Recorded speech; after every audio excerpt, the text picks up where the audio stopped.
Hello everyone. Today, I'll show you how to replace the battery in your Point Mobile PM70 mobile computer. Let's get started. First, flip the mobile over and open the battery compartment.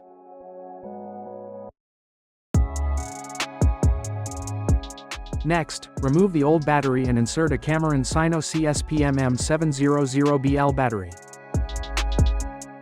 Ensure it is properly connected to the power connector.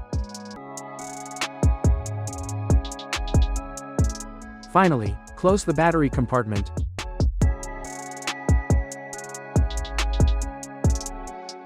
And you've successfully replaced the battery in your PM70 mobile computer.